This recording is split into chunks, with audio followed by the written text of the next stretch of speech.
Everyone's very quiet. I don't know what it is, whether it's the post-Thanksgiving blues or whether it's the report we saw all over the New York Times and Washington Post and everywhere else. Look, welcome. This is going to be an interactive session. We are now 2.5 weeks away from another COP. This time, some people think it's less important. We think it's very important. Some people feel that the mood going into it is depressing and unlikely to succeed. We share some of those concerns, but we actually do believe it would be possible to make some very, very important progress. As we look at the overall context, and I'll just say 2 words, and then much more important, I'm going to hand over to a panel that is truly expert in every way, and then we'll open it up to the floor as a whole. If you think about sort of the broader context this year, number one, things are even more urgent. I mean, we now know more than we knew a year ago. If ever we ought to be putting more energy into things, it's now. So that's sort of point number one. Point number two, we know much more than we knew a year ago about the possibility of doing what we need to do. Each year that's passed and each month that passes, we are learning more and more about the possibility of moving from today's high carbon, low efficiency world economy to tomorrow's high efficiency, low carbon world economy in a way that doesn't require a great big short-term dip. Even on the so-called hard to abate sectors, just last week, the Energy Transitions Commission, which is populated with the good and the great, including heads of major oil and gas and energy companies, and some of the leading sort of thinkers in this space, they came out with a major report on the hard to abate sectors, which account for 30% of all emissions today. And given that other emissions are going to be declining, they will account for 60% of all emissions by 2050 if nothing's happening. And they were able to show very convincingly, I believe, that, and I'm on that commission, by the way, so I take some guilt in this, able to show that actually we can abate the hard to abate sectors, and it will cost less than 0.5% of GDP, and well worth doing. Helen Mountford, who is going to be chairing our session, has been, in addition to being our Director of Economics, she's also Director of the Global Commission on the Economy and Climate, brought out a new report just a couple of months ago, showed that actually smart climate policies will not only lead not to a decline in economic output, but will actually yield $26 trillion of additional economic value between now and 2030. So if point number one is urgency is greater, point number two is the economic possibility is greater. Point number three is there are amazing and surprising positive things that are going on around the world. And that ranges from what Prime Minister Modi's doing to what, 496 companies, global companies, are doing in committing to science-based targets. And all of these facts, I'm sure that you can just go through dozens of really striking facts about what's happening at subnational and corporate levels and so on. And also is happening in some countries as well. So if point number three, then, amazing things are happening. But point number four is we are massively overall dropping the ball. And we are so far off track that it is truly a scary time. And some people ask the question, they ask, how could some people be so optimistic and some people be so pessimistic? They can't both be right. Well, actually, they are both right. It is perfectly reasonable to rejoice in the amazing acceleration of action that we're seeing right now, and at the same time recognize that that whilst we're running faster and faster, we're breaking Olympic records for the new speed at which we're going on progress. The truck or the bus is accelerating even faster away from us, and we're getting further and further behind. So that's why we live in this sort of this kind of despair and hope tension all the time. And the tragedy at the moment is we're not seeing the political leadership that we need to be seeing. And we obviously are not seeing it at the federal level here in the United States. But unfortunately, for various political reasons, we're not seeing it to the same extent in Europe either. And the fact that, Mrs. Merkel is no longer able to deliver the incredible leadership that Germany showed. The fact that my fellow countrymen have made the most foolish decision in a not only a generation, but in a century.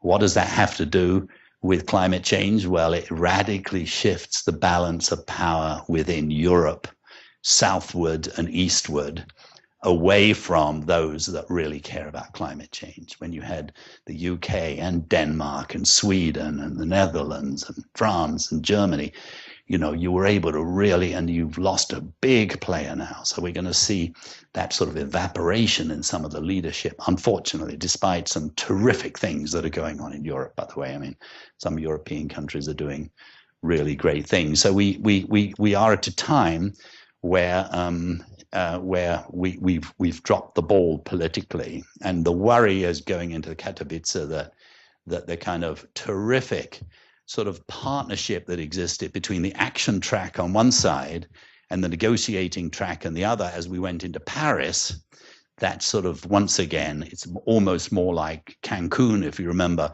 where the business people were saying we're just going to get on and do action and let those negotiators do their thing. And one of the things we're trying to do is actually say, no, it's incredibly important that these two parts come together. So I would now like to, we've got the good and the great here. I'm not going to introduce them because then you won't have anything to do, Helen. So you can introduce these fantastic people that are about to be on a panel with you. So this is Helen Mountford. I think you all know her. So over to you, Helen. Thank you very much. Thanks very much, Andrew. And I think before we start the panel, we're actually going to have a video. But before we go into that, can I just check? I'm assuming you need to dash to another meeting. You're staying? Okay, because it'd be great to bring you up also for some of the discussion in the panel as we go. So I think we're going to have a video, first of all, and then we'll go to the panel.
Thank you.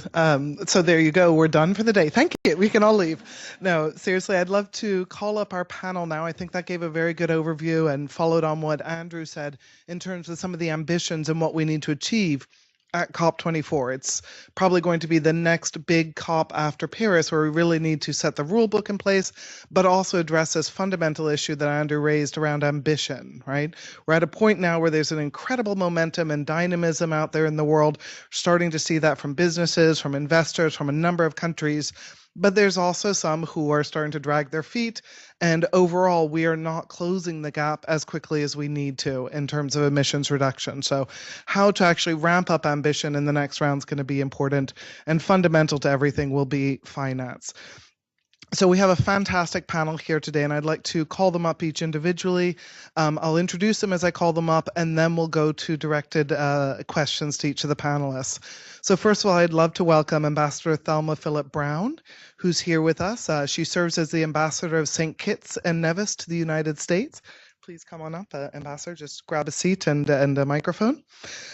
She has served in this position since January 2016 and previously practiced dermatology and has served as the Director of Primary Health Care and Chief Medical Officer of the Federation of St. Kitts and Nevis. So bringing a strong background in healthcare, and the links between climate and health, of course, are extremely important. She also has a degree in theological studies. So welcome and thank you for joining us, Ambassador. I would also like to welcome Todd Stern. Todd is a distinguished fellow with the World Resources Institute here. He previously served as U.S. Special Envoy for Climate Change from 2009 to 2016 under President Obama. He was President Obama's chief climate negotiator, leading the U.S. efforts in negotiating the Paris Agreement and for a number of years leading up to that, 7 years or so. So thank you, Todd. Wonderful to have you here. We also have Jen Austin, who is Policy Director for We Mean Business. We Mean Business, for those of you who don't know, is a global nonprofit coalition working with the world's most influential businesses to take action on climate change. Prior to joining We Mean Business, Jen served as Chief of Staff and Senior Policy Advisor at the Office of the Special Envoy for Climate Change here in the U.S., so I believe they know each other well. And before that, worked at the National Oceanic and Atmospheric Administration, NOAA, and for both President Obama's campaigns. And then finally, but not definitely not least, we've got Yamid Dagnat, a senior associate with WRI's climate program, where she's leading our institute's work on UNFCCC related work. Since adoption of the Paris Agreement, Yamid led a consortium of experts, think tanks, and universities through a project for advancing climate transparency, otherwise known as PACT, P-A-C-T, which is focused on research and providing suggestions for the Paris Agreement's implementation guidelines, or the rule book, which is scheduled to be adopted at COP24 this year. So she brings quite a bit of knowledge and expertise on what we should be looking for in terms of that guidebook. Yamid is also a former negotiator for the UK and the EU on transparency issues, and UK Deputy Focal Point for the IPCC. So first, let's start with initial opening comments from each of the panelists. I've got a question for each, but I'd really like to hear from each of them what their expectations are in terms of COP24, both what they're looking for there, but also how that can help to move this broader agenda forward, given the framing that we saw. And to start with you, Ambassador Phillip Brown, last week we saw in the Climate Vulnerable Forum's virtual summit numerous countries that are stepping up to lead efforts to tackle climate change. Some of the most vulnerable countries, like St. Kitts and Nevis, are those who are stepping up and leading by example. To some extent, what this is saying to major economies elsewhere is, if we can do it, so can you, and you should step up as well. So what do you see as so important in terms of the ambitions and the goals of small island states as you go to COP24, and how are you bringing this leadership forward? Well, good afternoon. First of all, let me thank you for having me on this panel. As you would realize, I'm not one of the experts, except for the fact that maybe I'm the face of climate change, since I'm from a small island, happen to be from the smallest nation in the region. And also, let me say that in terms of leadership or expectations, I think, look at things a bit differently. As you said, I'm from an island. And as President Trump said in relation to Puerto Rico, dealing with an island is different. There's a saying, no man is an island. The corollary to that is, well, the expectation, no man is an island and no man can exist alone. But it means then that an island must exist alone. So as I see it, we must first be independent. And that's why I'm not putting too much expectations on what COP or anyone else does. In fact, I was just at a meeting and I said to myself, with my medical background, doctors differ, patients die. And so when we talk and we talk and we talk, I believe that we need to see action. But action must start with us. And so from my point of view, I am asking, what can we do? I was at a meeting recently, and someone said in the Caribbean, we have wonderful plans, educated people, wonderful plans, but we don't get these plans translated into action. And I think part of the reason is that we don't take ownership of these plans. We judge whether it by COP or whether these international standards, and we are different because we are islands. So I think for me, it is time to say, this is us. This is who we are. We cannot evacuate. We can't relocate. Nobody wants us anyway. Unless Charles Bronson builds a tunnel under the sea, we can't evacuate. And unless you send drones to take 50,000 of us out, we can't evaporate. And so what my thing is, what can we do? What are our strengths? I don't even think we look to government. When I was a child, I was born a stone's throw from the sea. And so the hurricanes came, it affected us. Yes, and what did we do? We looked to each other.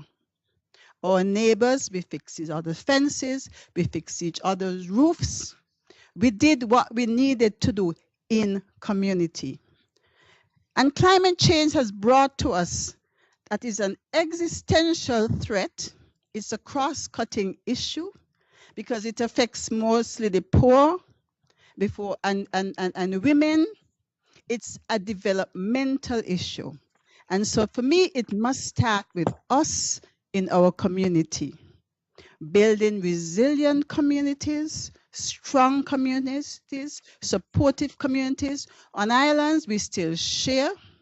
We share a pound of flour, a pound of sugar, 1.5 eggs. We share discipline. And so for me, my expectation is for us to stop focusing on the things that we can control, whether the green climate people are going to contribute to the Green Climate Fund, going to meet their commitments, what they're going to say in places and people who don't even understand what island living is, and what we are going to do to strengthen our communities.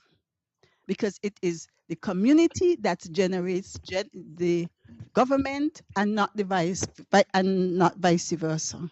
So we must start with what are we going to use our own strengths. And when people look and see that we are doing that, then we could expect more help. At the same time, even though we must be independent, we are interdependent. We are part of a global community. So we cannot ignore that. But first, I think it must start with us. And so given the talk, and now we are seeing that the monies are not coming as they should. The monies are being committed, and yet it is so much trouble to access these funds. I think we must stop and say, how can we strengthen our communities? Because it is an existential threat to us. It is about life and death to us, and nobody knows it like us. This is us. Thank you, Ambassador. And I think the vision that you lay out for actually starting locally, working with the communities, strengthening the resilience in the communities and what they're able to do and take action now, is also one that hopefully will inspire others to then move from talk into action. If I could just ask you, I mean, given that we are going to be, a number of us will be there at COP24 next week and the week after, and there will be some of the international discussions. If there is just one thing from those discussions in terms of support that would help you with the agenda in St. Kitts and Nevis, what would you say that is? If there is one thing that could actually help you as you move forward action on the ground? Well, I think, like I say, I would say what I think most of the Caribbean would talk about: access to funding. And for us, also the classification, because of the GDP classifications, a lot of us, like first, don't have access to funding, so access to concessionary funding. And funding that can benefit us, that does not, and we also have to look for if we classify these funds, because if we're going into more debt, that's an issue. But I still think that for us, we need to look at ourselves. But I would think access to funding, free up the funding, that going to assist us in what we are planning to do. But it must come from us. We must have the buy-in, whatever it is. We must have our own community buy-in. We must, someone was talking about needs assessment and needs. If it's going to be a needs assessment, it must be done by people who understand what our needs are. So there must be an integral part. The community must be an integral part of it. Absolutely wonderful, and very much focused on that sort of self-determination. But I think we'll come back to some of the issues around funding and finance and hoping to unlock that. Let me pass now. Thank you for that, Ambassador. Let me pass now to Todd. Todd, you're a veteran of these negotiations for many, many years, and a lot of attention at this COP will focus, as we discussed, on really the Paris rule book and getting the rules together there. From your perspective, what are the top 2 to 3 stories that you think you'll be watching related to the rule book? And if I can add in, how, if at all, does the new U.S. National Climate Assessment that was just released on Friday change the picture and the discussions that you will think will be happening within the U.S. side as we go into COP? Yeah, thanks, Helen. So let me maybe take just a step backward and give you a very quick kind of sense of my sense of the importance of Paris and kind of what was key about it. Paris was a landmark deal, and I think I kind of focused on 3 elements of it that I think are particularly important and important to what's going on this year. The first is ambition. We started not with fantastic NDCs, but we started with NDCs that took us a lot further than where we started. Secondly, Paris includes really powerful longer-term goals in terms of temperature and getting to net zero carbon and the like. And then the third thing is there's a built-in structure of every 5-year ramping up of individual targets, as well as every 5 years making a global assessment, a global stock take of where we stand. So that's the ambition piece. Second, Paris is a balance between top-down and bottom-up. The bottom-up part is absolutely critical. We couldn't have done a deal without it, and it's most clearly exemplified by countries being able to make their own decisions about what their targets are and make their own program in their so-called nationally determined contributions. But there's also a top-down piece, which is that there's got to be accountability, there's got to be transparency, accounting, and things like that, which need to be negotiated at the overall so-called top-down level. And the third thing is that we had to negotiate, we had to preserve the principle of differentiation, but we had to change it. We could not go forward with an agreement that based on the historical mode of these negotiations was built on bifurcation, a firewall between developed and developing countries. But we couldn't expect everybody to do the same thing right away either. So we preserved differentiation, but in a much more supple way. I won't go into details because we don't have time, but all of those things were critical. Now, all right, what's going on now? The critical thing going on right now, I think, is the rule book. I actually think, despite the little video that we had to start off, it is going to be super important that ambition is cranked up. I don't personally think ambition is going to crank up this year. I think ambition is going to start cranking up next year with the Secretary General's Summit, and then in 2020. This year, the key is that rule book. When you look at things like the IPCC 1.5 degree report, when you look at the fourth climate assessment, which, at some level kind of blew my mind that thing came out as it did, that civil servants had the guts to go forward and get that thing out in a way that seemed not to have been interfered with by this White House. And that was, I think, terrific, and it's a powerful and important report. When you see those things, of course, you think, my God, we've got to crank up ambition. Why are we talking about these rules? Well, you got to talk about the rules. A Paris Agreement by itself is not the whole answer by any stretch to climate change. The answer lies also very powerfully in what countries and companies are doing around the world, but you also can't do it without a working climate agreement. And this rule book is what takes Paris from being an agreement on paper into a working regime, a working operational regime. So that matters. Okay, now, Helen, to get to the specifics, I think that the hardest thing this year, countries are wrestling with kind of the nature of that differentiation question as it expresses itself in different parts of the agreement. For example, there are elements in the mitigation section that do things like say what information needs to be supplied for purposes of clarity and transparency and understanding, so that everybody can understand what everybody else is putting forward. You might think, well, that's not hard, is it? Well, it is hard. If people put forward proposals and targets that aren't understandable to others, then you're nowhere. So that's very important. Similarly, in the transparency article and the transparency guidelines that are getting negotiated, really important to be able to see, all right, so countries made essentially promises about what they were going to do. What did they do? And what about their inventories? And what do they look like? And you have countries, some trying to go kind of backwards into the old bifurcated mode. I think the impulse to do that is made worse by the fact that the U.S. at the senior level has walked away. I must say, at the working level, U.S. people are still there, and I think doing quite a good job. But at a political senior level, we're not there. So there is some temptation on the part of some countries to try to kind of go backwards from Paris in that regard. That would be a big mistake. On the other hand, countries who are developing countries who have not had to report and do some of these things in the way that they're being asked now are understandably nervous. There are ways to bridge those gaps. I think that the key countries in the world right now understand what the landing zones are. The question is going to be whether enough reason can win the day. Again, I worry that the U.S. is not there the way we have traditionally been there, which has been, it was traditionally in a very important way. But this can get done. I think those are the biggest issues.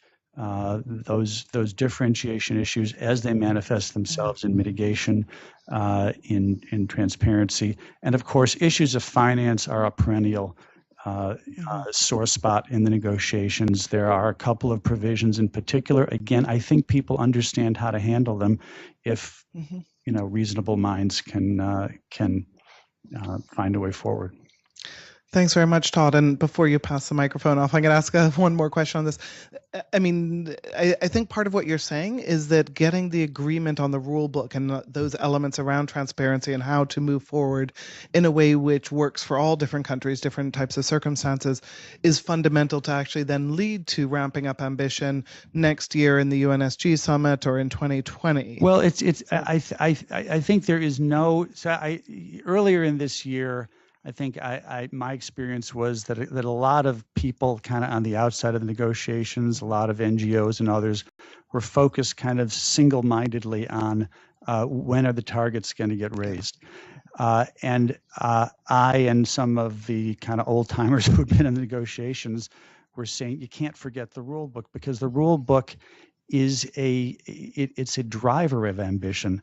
We're going to have that 5-year cycle process work. We're going to have the transparency process work. We're going to have NDCs that people can understand. It's not like there's the ambition and then there's this stuff that the that the green eye shades people are doing over in the corner that nobody cares about. That stuff matters to ambition. So yeah, absolutely. No, absolutely agree.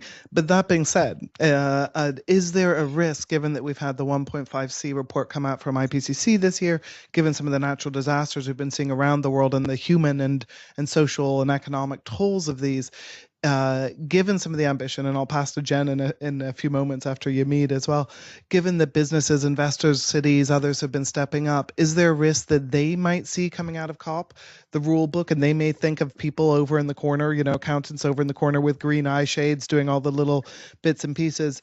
Is there something that's needed to send some kind of signal to inspire others and to keep the ambition? Well, sure. I mean, I think that you certainly want the right the right kind of language and the right kind of messaging coming out at the end of the COP. But first of all, if the rule book fails, you're going to have a lot of messaging. It's going to be all in the wrong direction. That the Paris process is falling apart. You don't want that. You want the rule book to get done, and then absolutely you want a message that says now we got to turn toward the big event of 2019, which the Secretary General is very usefully setting up, which is intended to be an invitation with juice to get countries to start cranking it up. So yes, you've got to talk about that.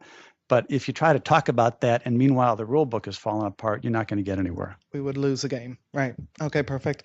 I'll actually pass to Yamid now because we're on the rule book, and Yamid's done some fantastic work over the last couple of years looking at some of the elements that need to be there in the rule book and how to advance it. So Yamid, we'd love to hear from you. What do you see as benchmarks of success at COP with respect to the rule book and what we need to achieve there? Thank you, Ellen, and thank you all for joining us. So I think, you know why it is important. And I think I just, looking at the final hour of, COP24, when, we will not get this gavel this time around, but, a COP decision, what for you is going to make it worthwhile? How we going to judge it as a success when it comes to the rule book? So for us, first of all, the adoption of a rule book. I think we are likely to get one because it's a priority for the COP presidency, for the Polish presidency. But the question is the quality of that rule book and what signals it's going to provide. And I think the first one is, as laid out by Todd, the fact that we're going to end up with one set of guidelines, not just two guidelines, one for developed countries, one for developing countries, but, taking also the framing that Ambassador Philip Brown said, we're all together and we're taking ownership. And, despite the differences, despite the different stages of development, we're on in and we're going to move toward a race to the top, and that rule book will help us to do that. So we want to see one set of guidelines and not two as before. We would like to see some clarity about, when things are going to start. So when the first report that looks at efforts made by countries so that we can aggregate it to see how collectively we do. So the dates when this new regime is going to overtake the previous regime, we would like to see, some clarity on this. And we're going to also we hope to see some clarity on, whether or not we're going to keep having parties providing a target in 2025, others, 5 years later. At the moment, we do have a dual game, and, we hope also to bring everybody in the, from 2025, for example, everybody will have the same kind of targets each year. Everybody will be on the same level playing field in really pushing, their efforts during the same implementing period to get where we need to be and to really support the 5-year ambition cycle. The other thing that we want to see is countries to have the scope of those guidelines to be adopted, well, to be accepted by everyone, that all countries see that there's in it, something for them. So, for example, when it comes to transparency, the Paris Agreement asks countries to really look at their efforts to mitigate, to adapt, and also how finance is being tracked, the finance received, provided. But for some countries, the issue of loss and damage, which is beyond, the limits of adaptation, is important. So they would like to see this happening. What will happen also, when it regarding the adverse effects of mitigation actions. So for some countries, it's going to be important. And one example for the response measures is just a couple of weeks ago, there was also the Montreal Protocol. And it seemed that some countries try to push, the geoengineering, which we know could be part of the solutions. But a few countries actually said yes, but with safeguards, we need to be able to figure out what will be the consequences of using some of those of those solutions. What will be the consequences on least developed countries, on some regions. So for some reason, for some countries that matters, and how to create the right spaces to discuss this matters as well. And in order to make sure that we understand that countries are working in a different space at different stages of development, but gearing towards a race to the top, we would like them to use the same methodologies that actually enable them, to use, different type of data if they don't have some, and also provide some explanation. If a country cannot do perfect the first time, that is absolutely fine, but they can say why, and we do have a process to enable them to address those gaps. And to figure out how we cooperate together to address those gaps and do better next time. So this is very much in the spirit, of solidarity and improvement over time. The other thing is finance and capacity building, which is important to figure out. In order not to backslide, in order to really move forward, I think there's going to be some languages that we need to find throughout the rule book, that provide comfort, that reassure countries that they are not going to be alone. They need to create the right ownership, but there's going to be means available, to do that. And it's not just, the money can't be there, but the capacity also to really get access to that needs to be also very often built. So I would like to, these are some of the broad features that we may be looking at into the rule book. Mm-hmm. Thanks, Umid. And I'll pass back in and now just to ask you, which one or two issues do you think will probably be the most tricky to resolve at COP? And before you speak, I just wanted to flag, I'm just trying to see if there's somebody from our finance side, either Jakob or Michael perhaps, who might want to, or there we go, at the back there, great. So if to talk a little bit about some of the finance aspects, that would be great if we could after this. I think that's a critical one. And I know there's also a process that's going to be starting between now and the UN Secretary General's summit to really look at ensuring we can get the 100 billion. And as Ambassador mentioned, ensuring that the finance is actually flowing is absolutely critical. So let me pass to you, Yamid, and then over. Thanks. So go ahead. For the finance. Sorry, on the trickiest one or two things. The trickiest things. The rule book I think the trickiest is still, what the devil's being in the detail on how to operationalize this flexibility that Todd, said about. So in order not to bifurcate again, to come back to where we were before Paris and having two different stages, two different pathways of development, how to really bring in practice everyone into the same ship, into that same train that we've seen in the video. And how to do that concretely is going to be, one of the most difficult, thing to agree. In addition to that, and I think making sure that, the rule book is perceived as balanced, that we do have the right issues being tackled, is going to be also important to will be difficult, I think, to address. But it's possible. All of it is possible. We're not starting from scratch. There's 20 years of experience.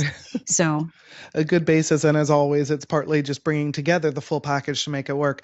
And I do want to just sort of bring up Joe Thwaites from the WRI finance side to say a little bit on finance, since that's come up a couple of times and is crucial for these. Thank you. So finance is critical. It's an enabler of ambition. It's also a means of building trust. There's a grand bargain in the Paris Agreement, was that we're going to ask all countries, but including developing countries, to do more, but that they're going to need support to do so. Just last week, the UN FCCC Standing Committee on Finance released a new assessment of global climate finance flows up to the year 2016, which is the latest data that we have reported through the UN process. And it showed quite a lot of good news, actually. The total finance reached about 70 billion from developed countries to developing countries. And of that, 55 billion was public flows. So we're seeing a lot of momentum, but this isn't a time for complacency. And so there's a need to continue that effort to scale up. There are obviously questions around what's happening in the US and other countries on climate finance. The good news is that Congress is actually still appropriating funding to international climate funds. And then, of course, as Yamid mentioned, there's a need to get the rules right on reporting of finance, and particularly on reporting of finance mobilized in the private sector, because that's where we have the most fuzziness right now. So, thank you. Perfect. Thank you very much. I think it was important to get that in as the package around COP24. But now let me pass to one of the most, some of the most important interlocutors and those who we need to engage, not just at COP, but outside as we move forward, which is really on the business side. We've seen some incredible leadership from business.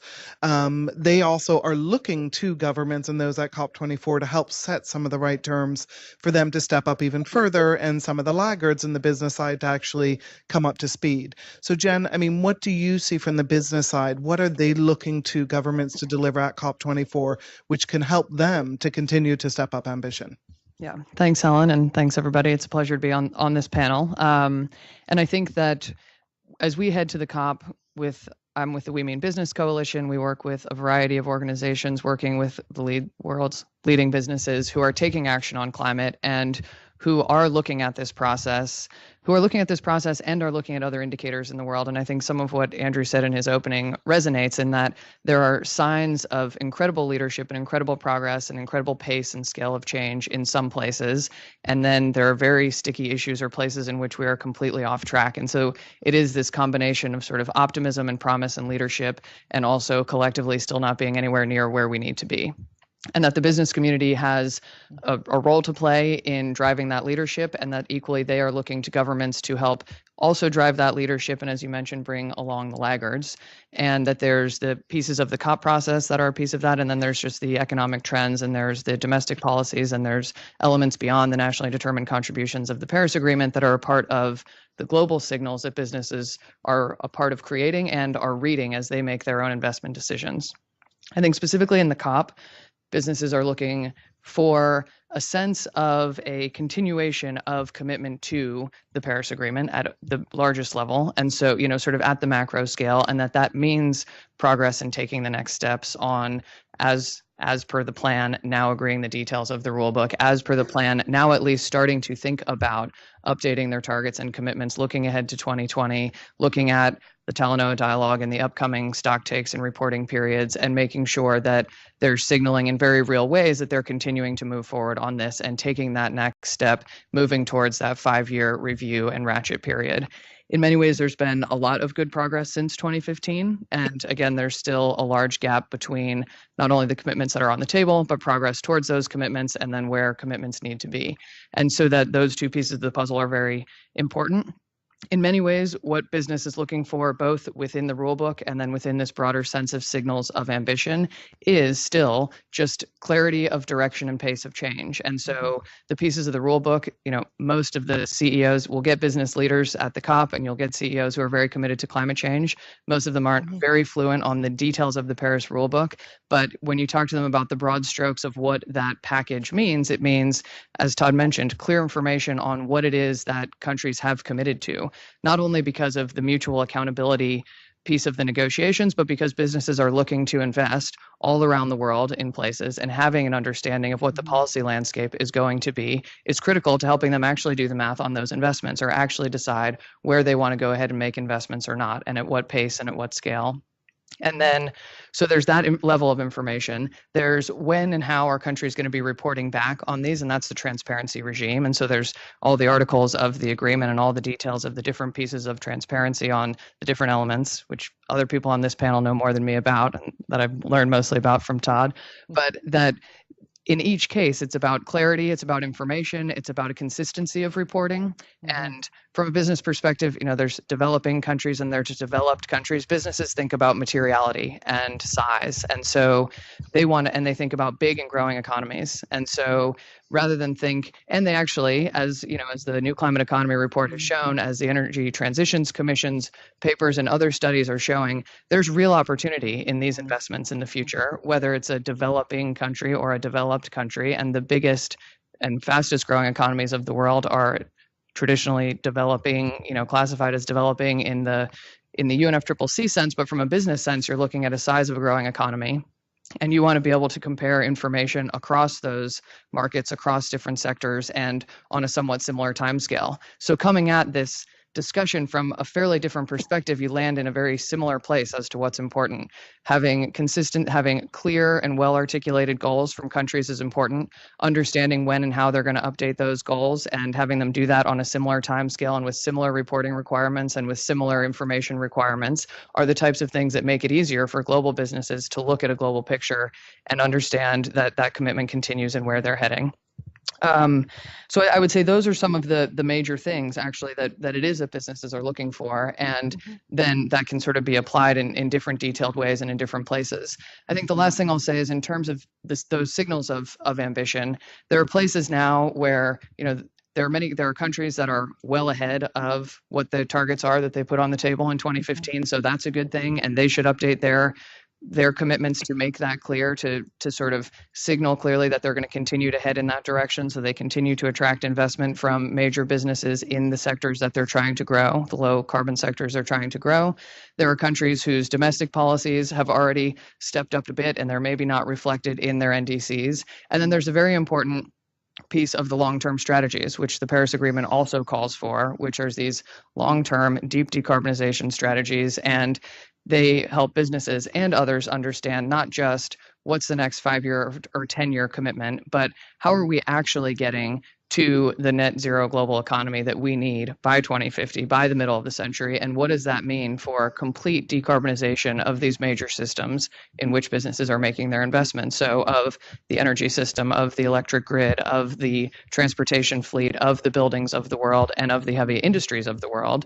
And in many ways, which some of these reports that have already been mentioned show, but also the businesses that are making these commitments to addressing their own emissions, is really thinking in that transformative way of how do we get to zero in 25 years or in 30 years, is what helps really unlock sort of the innovation and thinking across the company that starts to really help them drive innovation. And so that some clarity from countries around those long-term strategies is going to be extremely critical, and that those two are sort of on the docket, not for next week, but over the next couple of years, starting now with key countries already starting to think about those. The EU is putting out next week a number of options for what their long-term deep decarbonization strategy is, so that those conversations are very important too, and that businesses are watching for all of those signals in and outside the process to understand what that trajectory is going to be and how they can plan for the future.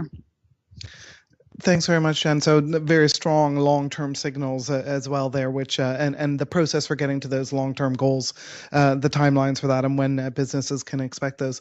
One of the areas that we highlighted in the recent New Climate Economy report was also just that the financial sector is really finally starting to wake up. And this is particularly around some of the demands and requirements around disclosure of climate-related financial risks. Just recognizing that there are real financial risks from climate investments, climate intensive investments, and that companies and businesses and industry need to take these into account, and investors want to know these. Are you starting to see a shift in terms of how many businesses are engaging on climate change, or how they're engaging on climate change, because the finance sector is starting to wake up and demand this of them? Or do you think we're still too early in that? I think so. I mean, definitely yes. And there's an important interplay between the two. And I think as the finance sector is looking at the disclosure and risk pieces, so is more and more senior management within big companies. And I think that's sort of starting to happen simultaneously in all the sectors of the world, but it helps that investors are starting to say in a very real way, we're doing the math differently, more correctly than we have, right? We still live in a world where a lot of people talk about the cost of climate action. And while there's an acknowledged cost of inaction on climate, headlines still tend to lead with the cost of this action or the cost of that action. And I guess in the broadest sense of the word, inaction isn't even what we're doing right now. It's all there are active decisions being made every day around investments from the investor side and from the corporate side in terms of future strategy and other things about where am I going to put my resources? Where am I going to put my assets? What do I think are the growth sectors of the future? Mm-hmm. And so certainly, the task force on carbon-related financial risk disclosure has created quite a movement in the investor side specifically, and quite a movement within boardrooms in companies. And is often one of the first ways. There's more and more demand for that disclosure from investors. You're seeing demand from major companies for that kind of disclosure for companies then within their supply chains, and a ripple effect through that. And that is one of the ways, and the companies themselves, once they start to do the math in a way that actually accounts for those risks, are then starting to make different decisions, both internally and in terms of their own supply and investment.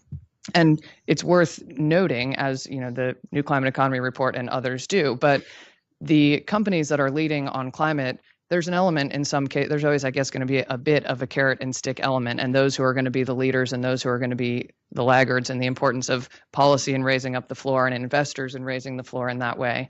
But the major companies that are making these commitments, they are seeing the promise in the low carbon economy. And in many ways, they're already reaping the benefits and already starting to outperform. We have the RE100 initiative, which is over 150 companies committed to 100% renewable energy procurement.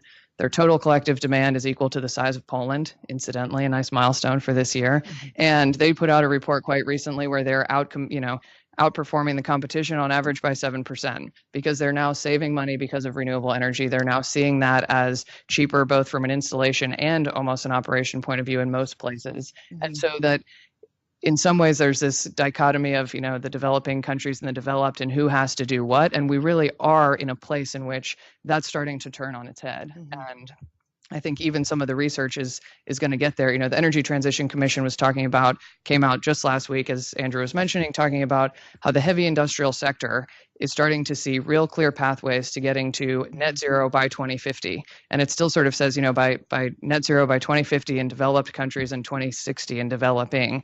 I think because we're still used to sort of writing it that way, but it seems very unlikely to me that actually in the developing countries, they're going to wait and sort of get to this opportunity second or necessarily take more time. And in our case, we have, two of the biggest cement producers in India that account for 50% of cement production in all of India have committed to carbon neutrality by before 2050. I think one's 2040 and one's 2055.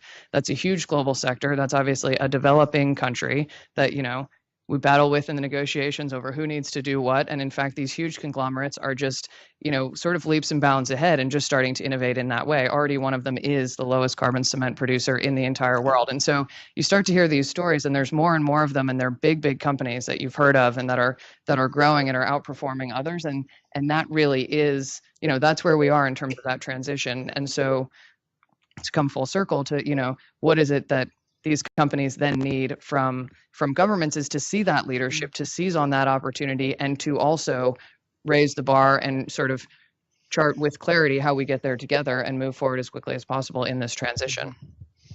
Thanks very much. And in some sense, this actually leads to an ambition loop, right? So it's not just that the businesses are waiting for government, a strong, loud, clear policy direction, but actually the businesses can hopefully inspire governments. And to some extent, in the situation of islands in the Caribbean and elsewhere, the extent to which you can also bring in business partners who will be useful and willing to get into action on the ground quickly could be also useful. I would love to now open the floor for questions and discussion from the audience. I don't know, Nathan, do we have some? Yeah. Ambassador would need to leave. Okay. Sorry. I understand Ambassador Philip Brown. If we could get the microphones ready so we can start taking questions, that'd be great. And I'm not sure how we'll do it with those online, if there's a way to do that. Okay, great. We'll get them from there. But I understand Ambassador Philip Brown, you may need to leave early. So, okay. Well, I'm just wondering, would you like to say a few words now, reflecting on some of the conversation we've had so far? Okay, well, we may still have some questions coming to you while you're still here as well. Thank you. I find what you said extremely interesting, and I know business is what they're looking for, and they're about profit. I'm also very interested in the idea that yes, we're gonna get to neutrality and so forth. The thing is, we have agreed on 1.5 to 2%. We already know that we are unlikely to meet that, and even if we do meet it, it's too late. It's gonna be too late for some of the countries, for some islands. I would like to know what percentage of people do you think in Paris or wherever there's or in Paris last time, or we're gonna have partners, would have had first-hand experience, or a percentage of people in businesses would have had first-hand experience of a major disaster as a result of climate change? I would like to ask in here, if anyone in here had a first-hand experience of a major disaster related to climate change, because I think that is really what it's going to take, because we're going to talk a lot about procedures and protocols and so. But Catherine Hale said that it's not enough to talk about statistics and facts. We have to make it personal to people and about who you are. And I think until we get, and maybe I'm sounding skeptical, because it's a matter of life and death, and so I would like people to take this personally, and not just about rules and figures, but about life and death. And I'm a little tired of hearing what needs to be done, what needs to be done. I like to hear what I going to do, and I'm starting with us. Yeah. Start with us, but I like to hear what every person on this planet, because we all contribute to what's going on. What am I going to do?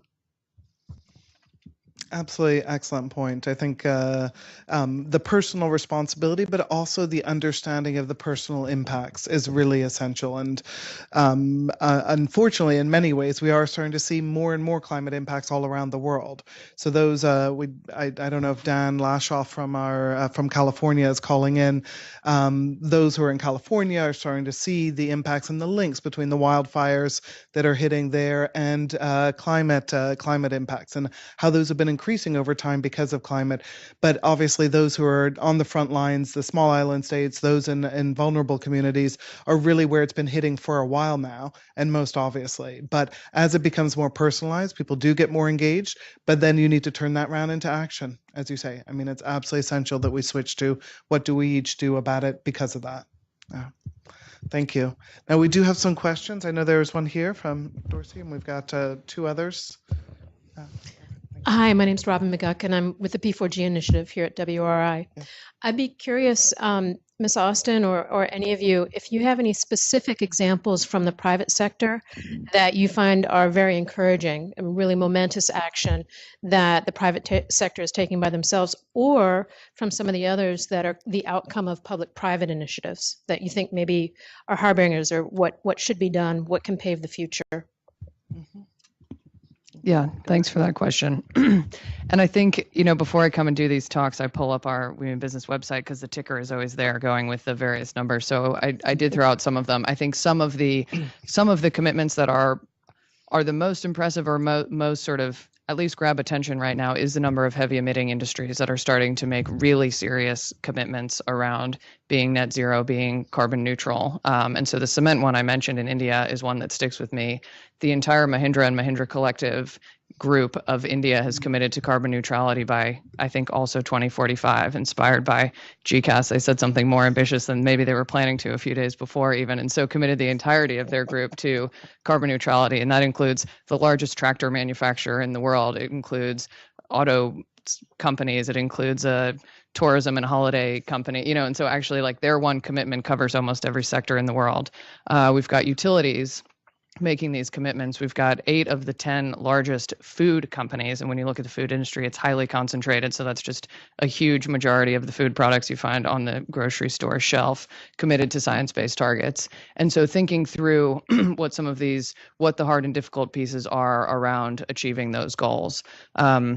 I think the 1.5 degree report has sort of, you know, rung the bell again about the importance of really looking at that 1.5 target and making sure that we're talking about plans and targets that are on track for 1.5. The Science-Based Targets Initiative, which is through the initiative through which many companies, these 500 companies, are committing to science-based targets, has been validating targets towards 2 degrees, but a significant number of those are actually on track for 1.5, and they're going to start validating those as 1.5 compatible early next year. So that's another sort of, that's a ratchet in the private sector of what it is that we're using to define leadership and making sure that the companies that are making a serious commitment to net zero by 2050 on a 1.5 pathway are held up as the gold standard of that progress, and then that in turn inspires more progress.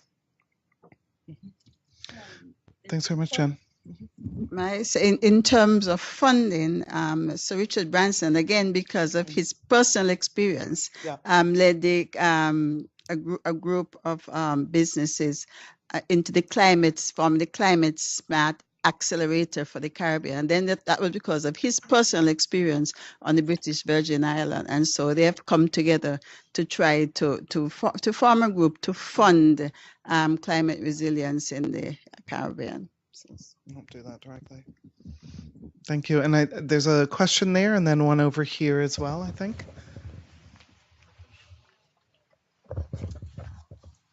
Hi, Mike McCracken from the Climate Institute. Sort of taking into account some of the things like island nations and other vulnerable ones, really what the scientific community, I think, is starting to say is that 1.5 to 2 is not good enough, especially going up and staying at 1.5 or 2. And that if you peak there and come back down, that would be important. But the sea level consequences from paleoclimatic information of going up and staying at 1.5 are huge for the world. And that's just not adequate. And in a real sense, getting to the Paris Agreement is sort of only getting halfway there. And we really have to do the rest. So it isn't just neutrality, it's going to be pulling back from where we are. And I guess I'm wondering if that realization is going to start taking place among the delegates. I mean, it's really surprising that the island nations agreed that 1.5 was adequate as opposed to trying to get, I mean, that was sort of all they could get, but they really need to do further. And I guess I'd just like to get a sense of, is that likely to come up and start to happen and become a realization? Let me pass to Yemi. Oh, and please, Sorry, Ambassador. but the island nations said they gave up the Greece to get some funding, and they're not seeing the funding. So. To do it. You're right. It's not enough for us. Yeah. Well, I think that there is increasing awareness in light of the 1.5 report that 1.5 is already going to have consequences, that 2 degrees would have really quite serious consequences. The reality is we're on track right now to go way, way above that. And there's a lot of good things that are going on. You've heard a bunch of them. Jen has talked very articulately about a bunch of them. And I think there really are enormously positive things going on in regard to the clean energy transformation. It's also true that you could read your front page of the New York Times yesterday or any number of other things to tell you about the large-scale coal build-out that is still going on around the world, financed most importantly by China, somewhat by Japan and Korea. China's cutting coal to some extent internally, but they're financing coal to beat the band in Southeast Asia, South Asia, Central Asia, Africa, etc. And those actions are completely incompatible with 2 degrees, probably even incompatible with 2.5. So there's a lot that's going to have to be done at the governmental level to try to try to even get to 2, or the well below 2, much less the 1.5. Your question ultimately raises the issue of carbon removal from the atmosphere. There's a lot of conversation going on about that now. That used to be verboten. It's not anymore because people can see that that it's probably going to be crucial. I think that's in the research stages, but I think you're making completely valid points, but we've kind of got to do a lot of things at the same time. And if we get things moving in the right direction, we're still going to go too high. But if we don't get them going in the right direction, we're going to get catastrophically high. And we're going to need carbon removal. There's a lot of things we need. I'll pass to Yamid in just a second on this point as well, but I did want to follow on briefly what the Ambassador and Todd said there. I'm old enough to remember pre-Copenhagen, pre-Cancun discussion, so pre-2009, at which point we were on target for somewhere between upper 4 degrees and 6 degrees Celsius.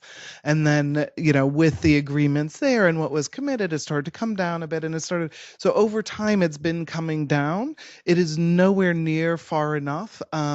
That is absolutely essential. And unfortunately, there are those who are suffering the consequences already today because of that.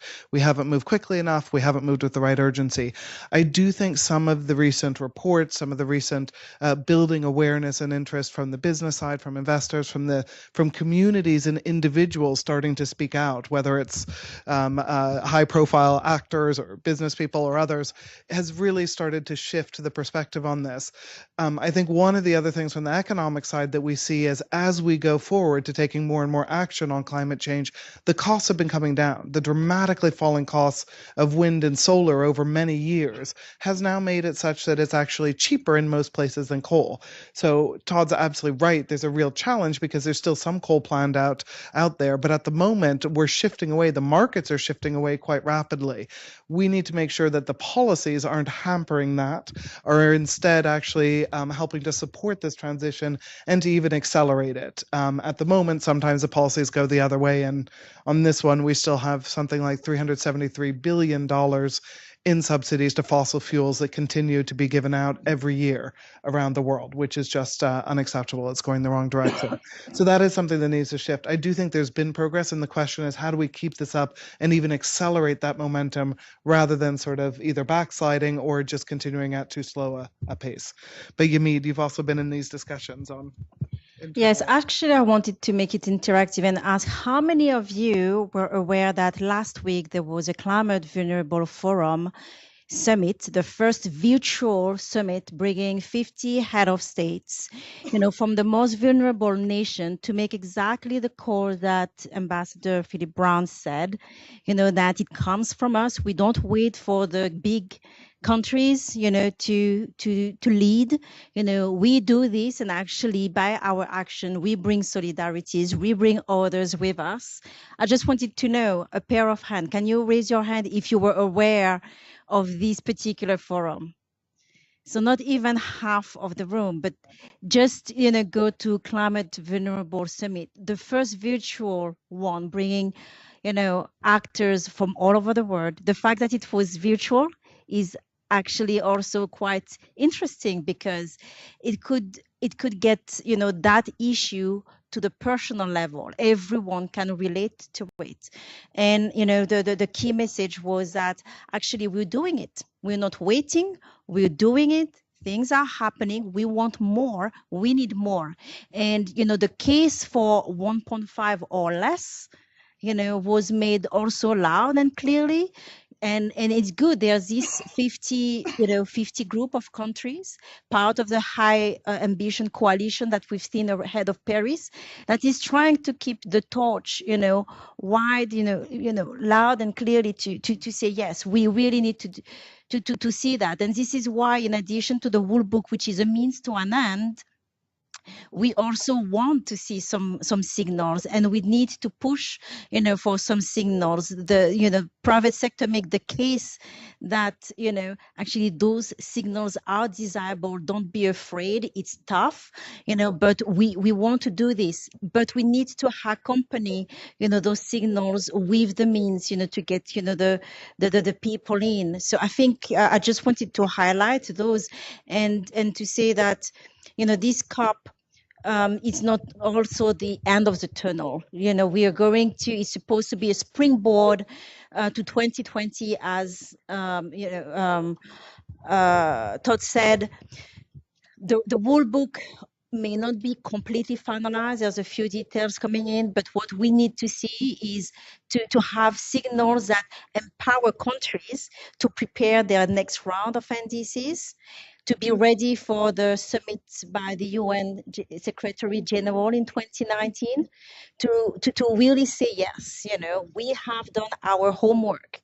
We have consulted intensively with our communities, with our business, to really identify opportunities and ways to close the gaps. And this is our upgraded offer, to get us closer to 1.5, not even to 2.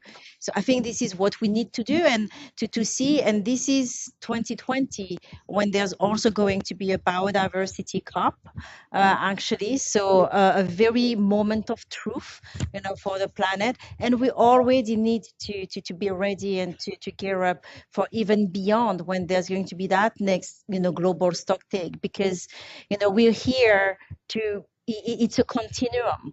It's not just a succession of moments and announcements.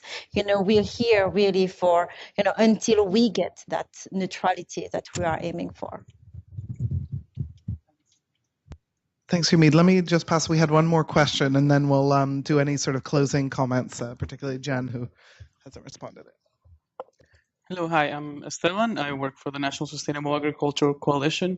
I have a question on whether you see opportunities on the COP COP24 on food security and agriculture.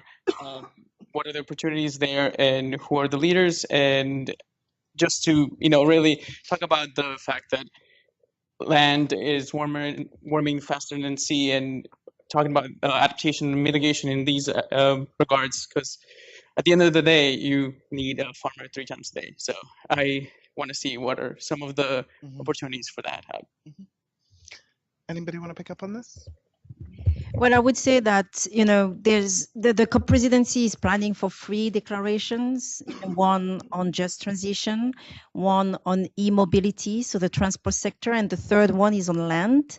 So I think, there's, opportunities to engage about what this particular declaration is going to say, how ambitious it's going to be, to really start moving into the right direction of food security. The Paris Agreement, the preamble, provide, that hook of food security, just transition, and so the question is, yes, how this particular declaration is going to move us away from this. There's going to be a few events, and we see that the nexus between climate and the sustainable development agenda is getting higher into the agenda as well. So there's going to be more discussion about national security, about food security. So, outside the negotiation itself, there's going to be a few discussion then. And the last point, for food security is the issue of human rights. So even for the Paris Rule Book, what we're going to be deciding in terms of how we move forward needs to be fair. It needs to be in a way that empowers all countries and different communities to do that with the rights, using also their rights. So I just wanted to give those angles. Thanks, Umid. Before I pass back to each of the other three speakers for one final comment, very brief, 1 minute, I want to take a quick survey of those in the room again. Can you raise your hands, going back to what Andrew said at the start, can you raise your hands if you are walking out of here at the moment feeling a little bit more optimistic about what COP24 can do to actually get us on the right track, noting that we're not there yet? Anybody slightly more optimistic that COP24 can help us? Anybody much more pessimistic? No, you guys are kind of neutral. Okay. Let me pass to our last three speakers to help inspire you to be more optimistic that we can do it.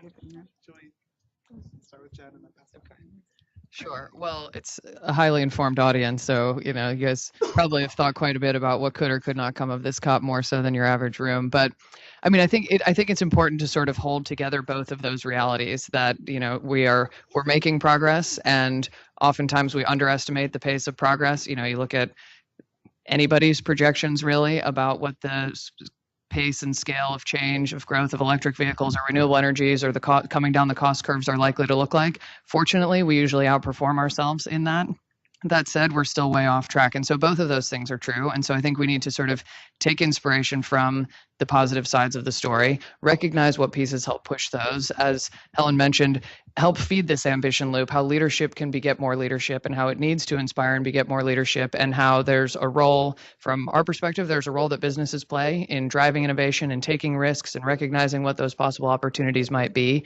And frankly, just, some courage to step up and take steps in the right direction. And then there's a role for governments to play, an extremely important one, to try to build on that leadership, to take those actions to build their confidence and help them understand that there are real economic actors that are looking for those signals of what that transition is going to look like, who are looking for that ambition, and to also take courageous steps and move forward together, and that the two need to be reinforcing each other, and that there is enough strength in the leadership that we are seeing to move the system forward, but that it's going to be a lot of hard work and it's not going to get itself there. And even when we get there, is that far enough? And it won't be. And so then we'll take the next step together.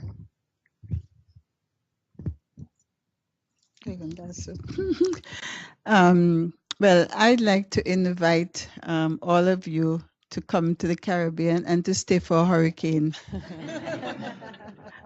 I think it would change your life, change your perspective. And well, obviously, you all believe in climate change, and I'm hoping you're advocates, but I'm sure you would do a much better job. And I started out talking about, as Ireland, we have to be independent first, because when the hurricane hits, we have only to depend on ourselves.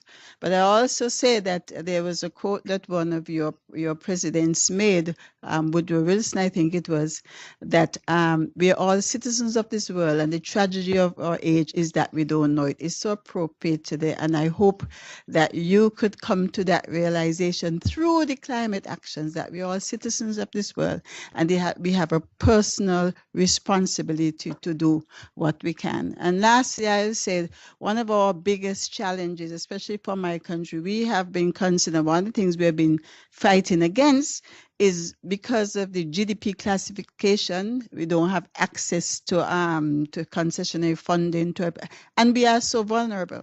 We had between 1995 and 1998, we had 4 severe hurricanes.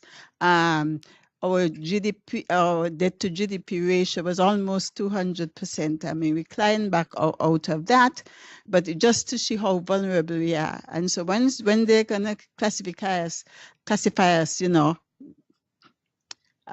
certain levels, and so we lose the concessionary funding, it is devastating, because in one fell swoop, everything can be wiped out, as we see with Dominica. At the same time, we have to perhaps look at what Rian Eisner calls the economy of care. And so we have to understand that we have to be more dependent on that kind of caring and sharing economy if we are to sustain ourselves. Thanks very much. I'll make 2 quick comments, one on the negotiations and one on the larger issue of climate change. On the negotiations, I think we're going to do okay this time on the rule book. This regime is not getting built in a day. Paris was not perfect, but Paris was a huge step forward. I think the rule book is not going to be perfect, but I think it is going to get done. I think it's going to be enough of a step forward to be a success. And I think that built into the rule book will be the notion that the rule book keeps getting reviewed, and where things need to be tightened up and improved, that's going to happen. So it's going to keep getting better and better. I don't think it's going to roll completely off the track, but it's not going to be easy. These things are never easy. I never walked into a negotiation, even after the whole year of work, in the first week of the negotiation, even the second week, being confident that it was going to get done. But I think this will get done. So that's on the negotiations, and it's going to be a work in progress. I'll leave you with a comment which has a positive element and a negative element with respect to the larger problem.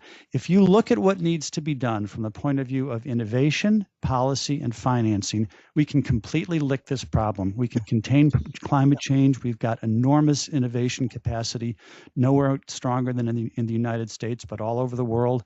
We know what to do from the point of view of policies. Incentives and disincentives, and carbon pricing. We know how to do this, and the money is there. We can finance it. It will be cheaper, not even including the costs of climate damage. And you don't have to listen to me. You can listen to Citibank. They did a big report on this. It will be cheaper to go full on to contain climate change than to completely ignore it. So all of those things we can do. The missing link is political will. The missing link is human motivation. And norms, and expectations, and attitudes are going to have to change. They're going to have to change among publics. They're going to have to change among politicians. They will change among politicians most effectively if they change among publics. Mm-hmm. And this is going to be a big battle all over the world. We work against a instinct to think that a kind of gradual approach is good enough, which it's not. And we also work against a fossil fuel incumbency, which is formidable. But this is a fight that can be won. Thanks very much, all. And I think, Todd, your last comments also echo both what the ambassador said earlier, but also what Jen and Yamid have said. And it is about this sort of distributed leadership. We can no longer expect one or two to lead. Now it is the vulnerable countries standing up and saying, actually, we're going to do this ourselves. To the extent we need, please do come along and join us. It's individuals, what each of us individually will do. It's what businesses, what others will do. And having that distributed leadership and then having ways to actually encourage each other, whether it's sort of peer pressure or it's inspiration, to actually do more. And that is how we will continue to ratchet up. But COP24 will be an important moment, an absolutely critical moment. Yamid, others are going to be there helping countries to actually set the rule book in place, helping to move that forward. And from there to then ratchet up the ambition going forward. And hopefully we will get well on track to 1.5C and then very quickly realize how much further we need to go and put that innovation and inspiration to work. Thank you very much, everyone. This was fantastic to have you here, and thanks to those online. And particularly to our stellar panel. Thank you so much all for joining us here. Thank you.